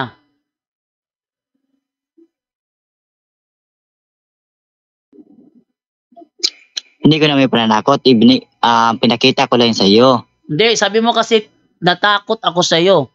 Takot ako sa iyo. Kaya nga ako na-trigger dun sa comment mo eh. Takot sa akin yan. Ba, takutan pala kita. Hindi ko naramdaman yun, bigla ako dun Kinatakutan ko raw siya. Saan? Kailan? Wala akong matandaan na kinatakutan kita. Okay.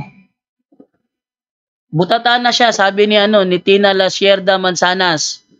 O Wolves Briones, ipagdasal na lang yan. Caller na yan, bro. O. Sabi naman ni Rem Diaz, lasing yan, bro. Makulit eh. Okay na yun. Wala na. Wait lang, bro. Hindi ako lasing yung Robo, hindi katulad yung sabi sa Biblia, yung paglasing, di ba? Dito pa tayo sa may sinabi ka na naman tungkol sa amin, tungkol sa paglalasing. O, sagutin ko na naman uli yun. Ito. Ito sasagutin ko na naman uli. No? Maganda yung tanong na yun eh. Okay, sagutin ko yung tanong niya about doon sa paglalasing. Ito yung comment mo doon, no? Pakita ko lang sa screen para makita ng lahat yung comment mo. Yan. Sabi niya, at bro, kung 33 AD pa tinatag ang Katoliko, ba't nyo hinayaan kami na gumawa ng mali para sa di pagsunod sa utos ng Diyos? Basahin mo po Mateo 15:6-9 para sa lahat ng mga magulang o katulad nyo po. Ba't sa simbahan ng Catholic, ba't pinagsasabi na bawal makiapi sa di nagsasabi na bawal makiapi sa kapwa lalaki o maglalasing. O ito. Ay sagutin natin 'yan ano, yung iba na ano ko na nasagot ko na kanina. So doon ako mag-focus sa ano sa eto. Totoo bang sinasabi niya rito na hindi raw sinasabi sa Katoliko na bawal makiapid sa kapwa lalaki? Susugal at ng pagsisigarilyo? Ang sagot, hindi totoo yan. Bakit? Ito ang nakalagay sa aming Catechism of the Catholic Church, 1852. There are a great many kinds of sins. Scripture provides several lists of them. The letter to the Galatians contrasts the works of the flesh with the fruit of the Spirit. Now, the works of the flesh are plain. Fornication. Ayun. Yung ano? Yung yung ginagawa ng mga bakla tomboy, fornication din yun. Yung pagkakabit. Yung pag premarital sex, kasama na doon. Fornication yun. Impurity. Yung Katulad yung panigarilyo po. Oh. Panigarilyo at saka lasing iba. Kasama doon yung paninigarilyo. Impurity. Hindi, wala sa simbahan. Licentiousness. Idolatry. Sorcery. Enmity. Strife. Jealousy. Pati pala pagiging siloso. Bawal pala yan, no? Anger. Bawal. Selfishness. Dissension. Factions. Envy. Drunkenness. Yung mga lasenggo, bawal din yun sa aming turuan. Aming katuruan, bawal. Drunkenness. Carousing and the like, at ang mga katulad nito. I warn you, as I warned you before, that those who do such things shall not inherit the kingdom of God. So ayon sa katuruan ng Katoliko sa CCC 1852, bawal yung makikiapid sa kapwa lalaki, sa kapwa babae, bawal yon. Pagkabit, bawal yon. Yung premarital sex, bawal yon. Yung pagsisigarilyo, paglalasing, bawal yon. Ba't mo sinasabi din namin tinuturo, nasa aming opisyal na turo yan? Bakit? Wait lang po. Kay ano po? Bakit dito sa namin sa Katoliko, bakit hindi nagsabi hanggang nung first na lagi na ako nagsisimba pero wala namang sinasabi, laging ganyan, lagi lang nagbabasa. Wala sinasabi. Ito naman yung bro, ikaw ay nagsisimba tuwing misa. Ang misa hindi yan Bible study. Yan ang mali sa'yo. Ang misa hindi Bible study. Kung gusto mo ng Bible study, pumunta ka sa apologetic seminar ng Catholic Faith Defenders at doon mo ilabas lahat ng katanungan mo, masasagot ka nila. Okay, hindi sa misa, kasi ang misa worship yan, hindi yan Bible study. Wait lang bro, okay bro, thank you bro. May tanong ako bro. Yung linggo-linggo yung pagsasamba, di ba? Mas kailangan rin pasasabi sa lahat. Ay, sa amin, meron kaming Bible study, meron kaming JSK, meron din kaming misa. Tuwing misa, hindi talaga nagba-Bible study yan. Iba ang Bible study, iba ang misa. Sa amin, meron kaming Bible study, kaya nang ginagawa natin. Ngayon ang ginagawa namin si FD Apologetic Seminar, Bible study, weekly Bible study. Walang misa dyan, Bible study lang talaga. Sa misa naman, walang Bible study dyan. Kaya huwag mong paghaluin. Maliban na lang kung hindi ka talaga nagsisimba. Pero marami kasi nagsisimba dito, pero pag-uwi, katulad na akin, dati na ginawag simba, pero lumaki ako na hanggang sa 16 years old. May kaklaruhin lang ako, Nung ikaw dati, nasa Katoliko ka ba, nag-aating ka ba ng Bible study o hindi? Hindi, pero lagi ako nagsisimba. Hindi ka nag-aatin. Kakulangan mo yan. Pangalawa, hindi. Bago ka umalis sa Katoliko, alam mo kung sino founder? Bro, wait lang bro. Ganito sa kayo bro, kung lagi magsisimba, dapat lagi rin sasabihin bro. Hindi ganyan sa Bible study lang bro.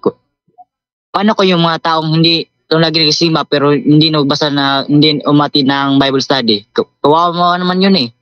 Hindi kawawa yun bro. Tinuturo sa simbahan, mga kapatid. Ngayon darating na Miyerkules ng gabi, o Webes ng gabi, o Biyernes ng gabi. Anong araw do bakante? Meron tayong Bible study. At ang magba-Bible study, yung catechist. Meron nga katekista eh. O may katekista, nag-Bible study ang katekista. Napupunta sa mga paaralan. sa mga ikakasal, nagkakatikay sila, yung mga katikista. Bible study yun, hindi misa yun. Iba ang misa, ibang Bible study. So dapat sana nag-attend ka ng misa, ng Bible study, hindi lang sa misa. Eto ngayon, pag alis mo ng Katoliko, alam mo ba na ang founder ng Catholic, Jesus Christ? Hindi bro. Hindi mo alam. Ngayon, nasa ang iglesia ka nakaanib? Hindi pa ako isa po ako ano. Di, nasa ang iglesia ka nakaanib ngayon? Anong relihiyon ka na ngayon? Yung tinatawag niyo pong sikta bro. Ano nga relihiyon? Marami sekta sa mundo. May Mormons, may Seventh-day Adventist, may Baptist, may Born Again. Alin doon? Born. Ha? Born again religion. Born again at religion po. Born Again religion ka. Okay, nilakasan mo ang speaker para marinig. O sige. So ikaw ay born again. Ngayon, ang born again, based sa history na nagsimula 1902 ni Charles Parham. Before 1902, walang born again sa mundo. Kaya 1902 lang nagsimula yan. Ba't mo iniwan ng Katoliko ng dahil lang sa born again? Hindi po sa born again bro. Hindi po yung simbahan nakapagbago sa akin, kundi ang Diyos at ang kanyang salita bro. Ngayon, ang salita ang napagbago sa'yo. Hindi mo ba alam bro na sa born again, pag yan nangangaral, puro atake sa Katoliko mga turo dyan? Bro, kung kayo ay hindi bro, kung lagi tayong kung tayo ang tunay na tayo ng Diyos, lahat ng ating mga kababayan, hindi natin dapat pabayaan. Ay mali yan. Kahit ang mga born again mismo, yung kanilang mga member na papabayaan. Si pastor ninyo, maganda ang sasakyan. Ang member nyo naglalakad pa uwi. Oh, anong tawag mo dun? Ay, hindi ganyan. Hindi yan tunay na pastor, bro. Yung fake na yan, bro. Ang tunay na pastor, yung mawain sa mga pulubi, kahit yung mga... Ay, mali yan. Kahit na anong gawin mo, bro, ang iglesia kinaaniban mo, tatag lang yan ng tao. Hindi yan ang tatag ng Panginoong Jesucristo. Ang tatag ng Panginoong Jesucristo, nagsimula yan noong 1st century. Yung 1st century, bago siya umakyat sa langit, yung kanya pinagbili na si Apostol Pedro. Simon, iniibig mo baga ako? Sabi niya, opo Panginoon, pakanin mo ang aking mga tupa. 3 beses niyang sinabi kay Simon, pakanin mo ang aking mga tupa. Meron ba kayong record bro na once upon a time naging leader niyo si Apostol Pedro? Wala kasi dito sa Biblia, nakasabi sa Biblia na si Pedro nakatukod ng simbahan. Wala akong sinasabi na nakatukod siya ng simbahan.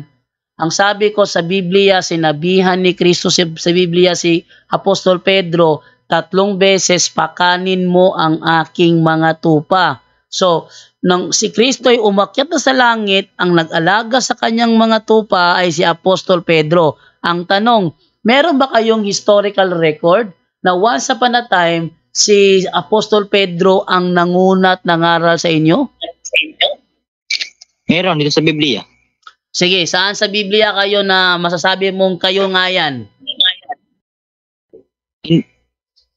Hindi ko sinabi na kami wala akong sinabi na kami yung tinatatag na simbahan. So namin mo na hindi kayo ang tatag ng Panginoon na simbahan, ganon? Hindi yan. Yung sinabi mo kay Pedro, nung sinabi niya na yung pangatlo yun na ni Pedro, ikatlong bisis. Hindi mo alam yun? Alam ko yun. Ngayon, dahil si Pedro ang pinagbilinan ni Kristo, pakanin mo ang aking mga tupa.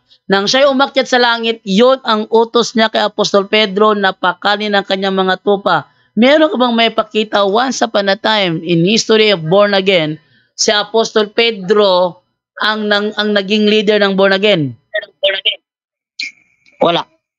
Wala. Kawawa naman to. Si Apostol Pedro nakapunta sa Antioquia. Meron ba kayong born again na simbahan sa Antioquia? Okay. Meron? Nap. Meron kayo bro, born again sa Antioquia? Nap. Wala? Nap. Wala? Wala. Ayun, wala. Ngayon, paano ngayon yan? Si Apostol Pedro nagpunta sa Antioquia, alangaman lang, wala siyang gagawin doon kundi tumunganga. Natural, si Apostol Pedro nangangaral sa Antioquia. At katunayan, siya ang unang obispo sa Antioquia. Yan, tapos kayo, wala kayong ano doon. O, eto pa. Si Apostol Pedro pumunta sa Roma. O, meron ba kayong membro sa Roma?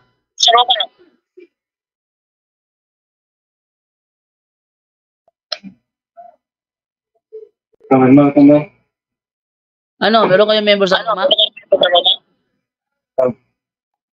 Ngayon ko nakulong. Meron kayong ano, bro? Simbahan sa Roma, bro? Kayo, meron kayo?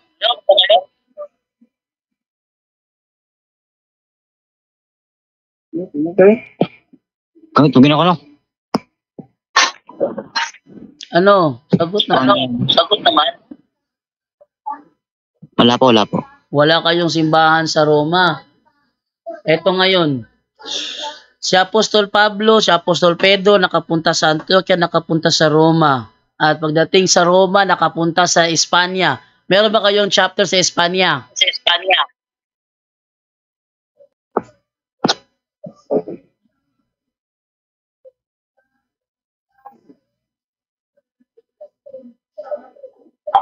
Bro, meron kayong chapter sa Espanya? Nothing. Wala rin. Yep. From Espanya going to Pilipinas. Meron na kayong chapter sa Pilipinas?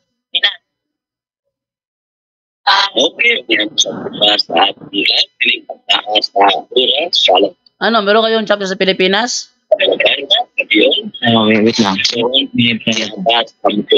Yun. So, mukhang malilitaw ngayon na sila ay nagsimula lamang sa Pilipinas.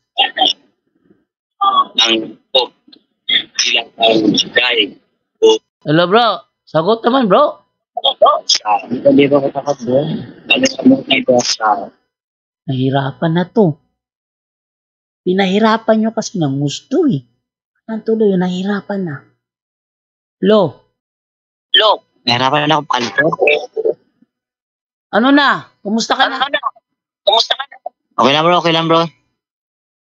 O, okay lang. Yeah. O, ngayon, tanong ko sa'yo, ibig mo ba kang sabihin sa Pilipinas na kayo nagsimula?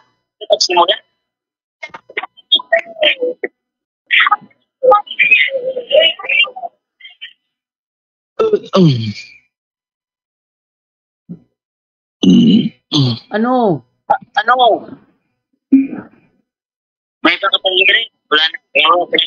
Wala na bro. Wala na. Wala na siyang hirit doon. Eto bro, 1521, pumasok ang Kristyanismo sa Pilipinas. May born again na ba nun? Wala pa.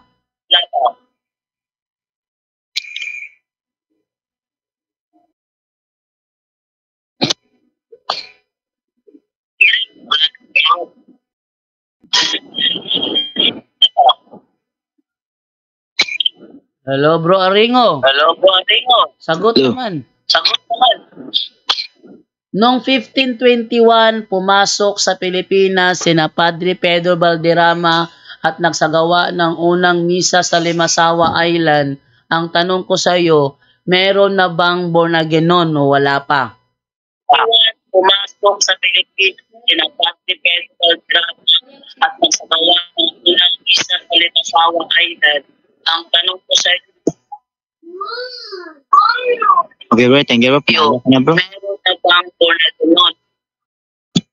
Ano, wala na? Wala na bro. Thank you. Okay. Wala na talaga. So magbabay na ako sa iyo no dahil wala na, naubusan na ng abala. Okay, at least naipakita ko sa lahat na hindi ako natakot sa kanya. Ayun. Bye-bye, thank you sa iyo bro at paalam na. Pinakita ko sa lahat na hindi ako takot sa mga gaya ng ganyan na next time bago kayo mag-comment na ako'y takot sa inyo, patunayan nyo muna talagang ako'y natakot nga at ito ha. Ang pinaka-reason na ako'y matakot sa isang argumentador, isa lang ang dahilan yan. Hindi siya matinong kausap. Yun lang. Kung original ang pangalan ng Diyos, bakit hindi ginamit ng pangalan Isa or Isowa? Dahil ano yun? Dahil ang pangalan Isa at Isowa ay pangalan galing salita na Arabic at Aramaic. Ang pangalang Isa ay hindi original. Huwag kang mangarap, Abdullah. Ang pangalang Isa ay hindi original. Yan ha? Huwag mong kalilimutan yan. Ang pangalang Isa ay hindi original. Yan ay translation lamang. Gaya ng Jesus, gaya ng Jesus, gaya ng Jesus. Ang Isa ay translation lamang sa wikang Arabic, pero hindi yan ang original. Kaya huwag mong ipaano yan. At saka, yung katuruan ninyo, Abdullah, na sinasabi sa Quran 4:157, sinasabi daw ng mga Hudyo, napatay namin ang Mesiyas! Kasinungalingan yon. Bakit? Hindi kailanman kinilala ng mga Hudyo, ng mga Israelitang kalaban ni Kristo, na si Jesus ang Mesiyas. Katunayan, matagal na nilang hinihintay ang pagdating ng Mesiyas. At ba't nila papatayin? Matagal nilang hinihintay ang pagdating ng Mesiyas. Sabi sa sa isang aklat, napin ko lang muna dito ha. Sa Insights from God's Word by Emmanuel Maluneda sa page 72 ang sabi, the Jewish people were looking for a mighty king. Ang Jewish people were looking for a mighty king to come as the Messiah to deliver them from Roman bondage. So hinihintay ng mga Hudyo na dumating ang Mesiyas. Tapos yung dumating na papatayin nila, nasa ng utak doon? Ha? Abdullah? Nasaan ang utak doon, Abdullah? Hinihintay nila ang pagdating ng Mesiya. Pero, wala naman. Tapos, they were more concerned with their political condition than they were with spiritual deliverance from their sins. Consequently, when Christ made his appearance as a humble teacher from Nazareth, most of the people were unwilling to accept him as the Messiah. So, hindi kinikilala si Kristo ng mga Hudyo na Messiah. Ngayon, bakit sasabihin ng mga Hudyo sa Quran ninyo na mali ang sinasabi, napatay namin ng Messiah? Ba't nila sasabihin yon? Jando, uno ang salita ni Propeta Isa or Isowa. Anong uno? Jan, uno ang salita. Anong uno? Kawawa asawa niya, bata 9 years old. Lala mo, Abdullah. O Abdullah, ano yung uno? Wala akong alam dyan sa sinasabi mong uno.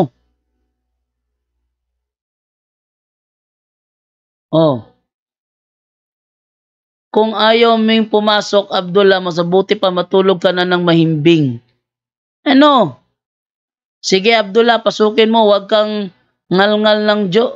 Jesus ang pangalan ng Diyos? Yes. Yes, Abdullah. Tama yun. Dahil yung verbo na nagkatawang tao, pinangalan ng Jesus. Ano pa hirit mo? Tama yun. Ano hirit mo? Kaya siya nagutom kasi nagkatawang tao. Kaya siya napalo kasi nagkatawang tao. Kaya siya nauhaw kasi nagkatawang tao. Kaya siya nabugbog kasi nagkatawang tao. Ganun lang kasimple yun. Abdullah. The keyboard warrior. Let's be honest. Abdullah, the keyboard warrior. Prophet Isa is God, no? Bago siya, yung pagbaba niya kasi, kaya siya tinawag na propeta kasi may hula si Moises na may darating na kagaya niya na propeta sa Israel. Hindi kagaya niyang may asawa. Libasa kasi kayo, pag kayo numamit ng Biblia, ini-interpret sa hindi tama. Jesus, galing yan sa pangalang Espanyol at Pilipinas. Yes, tama yun. Ang Jesus ay galing yan sa wikang Espanyol na tumutukoy naman dyan sa kinikilala niyong Isa. Paano ngayon yan? Oh. Paano ngayon yan? Abdullah. Oh. Yan ang problema sa inyo. O sige. Pansinin mo na kita. Sige, banatan mo ko, Abdullah. Oh? Opportunity mo na ito para ipakita ang galing mo, sabi ni Wilwin Cabantog. Nakakontra ka na lang palagi, Abdullah. Ano, napansin ka na. Opportunity mo na ito para ipakita ang galing mo. O sige, Abdullah, simulan mo na. O, napansin na kita. O, napansin na kita. Panahon na to para napansin kita. Sige na, labas mo na, Abdullah. Okay, tingnan natin kung Bro Jando, may isang sako daw siyang Quran. Ano pakialam ko kung may isang sako siyang Quran?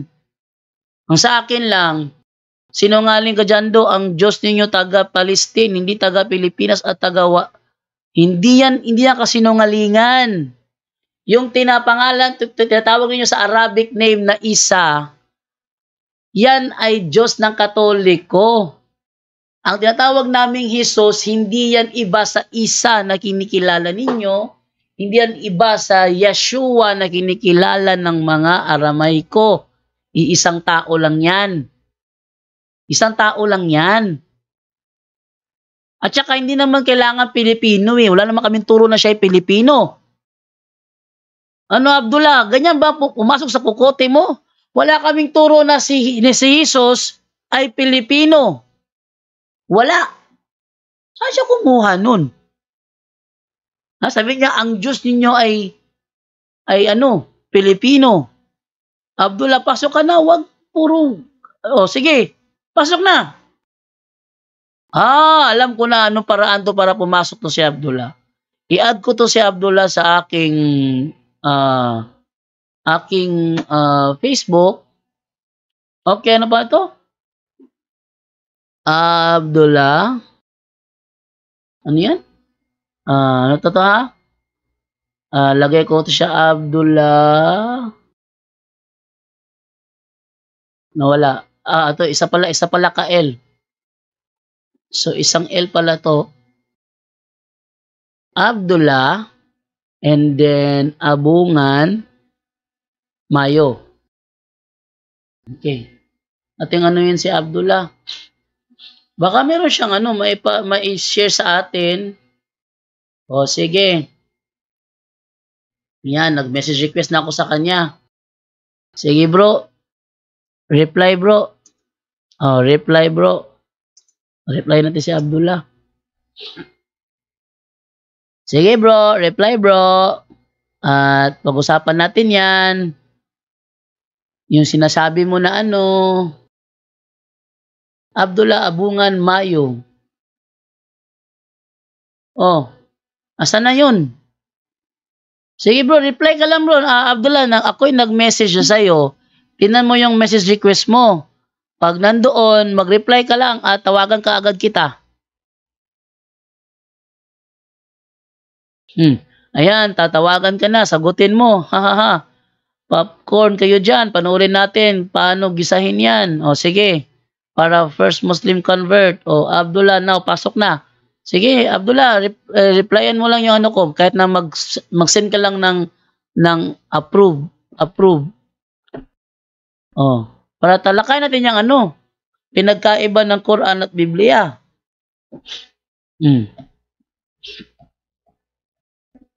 Sige na. Nasaan na siya? Hello? Nag-PPM na yan. Dito lang sa chat. Uy, keyboard warrior.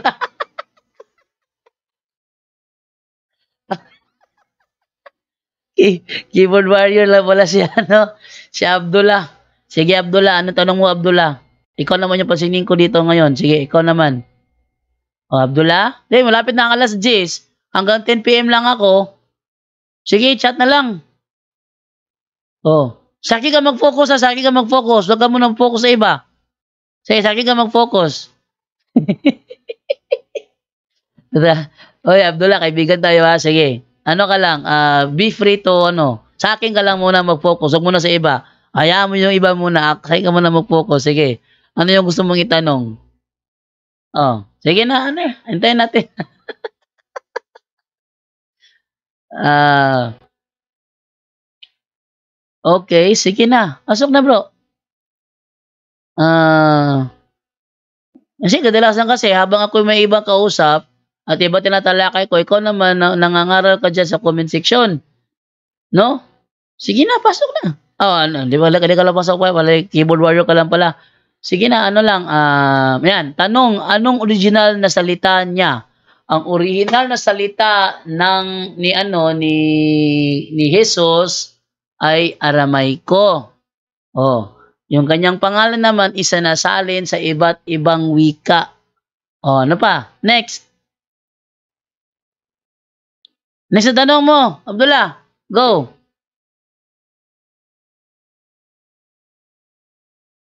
Oh, nasagot ko na. Walang follow-up question? Hintayin natin. Hintayin natin.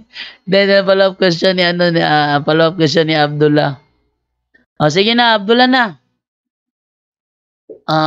I-welcome na natin si Abdullah. Sabi ni Richard Ruan, Lidran, nanginginig ka ngayon, Abdullah. Sabi ni Alfredo Soldevilla, Abdullah na siya. Oh, second question mo, bro. Oh, sagot ko na yung tanong mo na ano ang kanyang salita. Oh, yun. Sige na. Follow up. Wala na, hanggang alas 10 lang ako, bro. Pag alas 10 ito, kailangan ko itong i-off. Ayun, ang pangalan Jesus, Aramaic ba yan? Jesus, hindi siya Aramaic, siya ay Spanish. Ang pangalang Jesus ay Spanish. Hindi siya pangalang Aramaic. Ngunit ang tinutukoy na Jesus sa Espanyol ay yung Yeshua ng Aramaic. Oh, yun. Sige, follow up.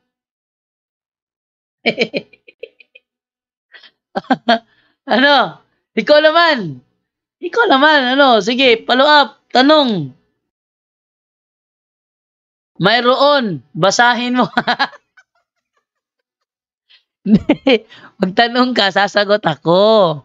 Yung tinutukoy na Jesus, yun ang tinutukoy doon sa yun na si Yeshua. Sige na, tuloy na. Sige na, follow up question. Ano? Dumating na aking prinsesa. Ano ibig sabihin nito? Kailangan ko nang magtapos. Ano, Abdullah? Oh. Sige na. Tagal naman. Sino to? Abdullah ito? Hindi. Hindi si Abdullah ito. Ayun. Doon mali kayo. Hindi original ang pangalan Jesus. Peke at local yan na pangalan niya. Mali na naman. Ang pangalang Jesus ay hindi peke. Bakit? Dahil yan ay translation ng kanyang pangalan. Yung translation, hindi yung kailangan magiging peke. Halimbawa, ganito. Yung Moises. O, sa amin ngayon, tawag siya Moses. Sa inyo naman, Musa. Para bang Musa. No? Sa inyo, Musa. Hindi siya kailangan tinawag sa pangalang Musa. Pwede ko sabihin peke yang sa inyo. Oh. Sasabihin mong peke yung Jesus, then peke yung isa ninyo. Oh, bakit hindi ginamit ang pangalan niya na original? Ayan. Kasi hindi nyo rin ginagamit ang original na pangalan niya. Hindi Isa ang pangalan niya. Ba't yung ginagamit ang Isa? Translation din yan. Peke din yan. Kung peke yung sa amin, hindi peke rin yung sa inyo. Kasi hindi naman siya Isa eh. Hindi siya kailanman tinawag ng kanyang nanay na Isa. Kung peke yung sa amin, based sa unawa mo, din peke rin yung sa inyo. Peke rin ang Isa ninyo. Sana, Abdullah, mag-comment ka, gamitan mo naman ng isip. Sige na, ano pa? Wala ka na matibay na argumento pa dyan? Wala na? 9:50 na? Ano, Abdullah? Wala na yata. Humina yung ano niya eh. Yung kanyang pagko-comment kanina, sunod to eh. Ngayon, humina. Oh, ikaw na pinagbibigyan ko ngayon. Oh, Jesus peke dahil taga Pilipinas yan na pangalan. Mali. Ang Jesus sa pangalan sa Pilipinas, yan ay tinatawag na Jesus sa wikang Tagalog. Pero ang tinutukoy na persona ng aming Jesus nasa Jerusalem. Babasahin natin ha. Ano ang sinabi ni Jesus? Ayon sa Lucas 24:47. Ito ang sabi ni Jesus, no? Sabi niya ganito. Okay. Ito sabi niya, sa kanyang pangalan ang pagsisisi at kapatawaran ng mga kasalanan ay dapat ipangaral sa lahat ng mga bansa magmula sa Jerusalem. Ayan. Yung aming Jesus nagmumula sa Jerusalem. Ngayon, peke ba? Hindi. Bakit? Yung kinikilala nilang Yeshua doon, pagpunta ni Father Darwin, ito yung maganda nito, no? Dahil kasi si Father Darwin kasi pumunta doon sa Israel, nagtanong si Father Darwin mismo sa mga Israelita, here in Jerusalem, do you know Jesus? Ang sagot ng mga Israelita, yes, we know Jesus. Oh, he is the son of Mary and Joseph here in our country. Oh, buti pa pala yung yung mga Israelita alam ang tamang sagot. Pumunta kayo. Sino taga Jerusalem dito? Oh, sino mga taga Jerusalem dito? Magtanong kayo sa Jerusalem, kilala ba nila si Jesus? Alam nila ang kanilang sagot, kilala nila si Jesus. Kilala nila. Pati si Mahatma Gandhi, kilala niya kung sino si Jesus. Si Abdullah lang ang dulong-dulungan. Pakunwari hindi alam. Ay nako. Sabi niya, hindi Jesus yan. Tanong mo sa mga Israelita. O hinahamon kita. Kaya mo magpunta sa Israel, magtanong ka ron? Sige, magtanong ka ron. Ha? Lahat ng mga Israelita alam yan. Nagpunta doon si Father Darwin, nagpunta doon si Badpola Lima, tinanong nila, do you know Jesus? Ang sagot nila, yes, we know him. And in our country, he is the son of Mary and Joseph. Alam ng mga Israelita. Tapos ikaw, hindi mo alam? Kawawa ka naman. Saan ka ba kasi nag-aral eh? Saan ka ba kasi nag-aral? Kung hindi mo alam. Kawawa naman. Eto ngayon. Tanungin yung mga Israelita, do you know Isa? O, baka alam nila ang sagot. Try nyo lang. Kasi bisa pagkakalam ko, alam nila ang mga sagot dyan. O, peke yan dahil walang pangalan na Jesus sa panahon ng mga propeta. Mas lalong peke yan dahil walang pangalang Isa sa panahon ng mga propeta. Yung aming Jesus kinikilala ng mga Israelita. Oh. Yang Isa ninyo, hindi yan kilala sa panahon ng mga propeta, yang Isa. Walang Isa sa sa Jerusalem. Oh, yung talaan ng pangalan doon, walang Isa doon. Kawawa ka naman. Next time ganito. Papaalala ko lang Abdullah, Hindi naman mapagkakailan na yung ginagamit ninyo is translation. Translation ng pangalan. Tignan mo, wala nang magawa, nabutata na. Pag ganyan na paulit-ulit yung mga comment, nabutata na yan. Wala nang paano yan. Wala nang panama yan. Nabutata na sa live. No? And then, ito. Sa Israel, kung magpunta kayo, alam nila ang pangalang Jesus. Pwede ko lang sana tawagan try ko lang kayo tawagan baka gising pa itong try ko lang tawagan kung gising pa ba itong si Romel Tembrevilla.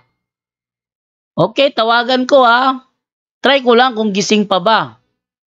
Okay, tawagan natin si Romel Tembrevilla. Romel Tembrevilla. Wala. How about ito? Trembevilla. Wala rin.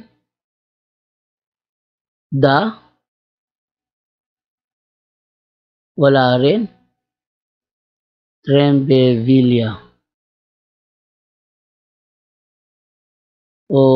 Hindi ko mahanap yung ano niya. Nagbago ng pangalan si Romel sa sa Facebook.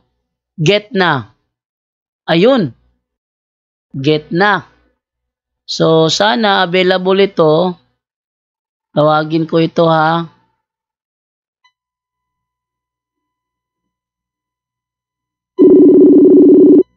Try lang natin.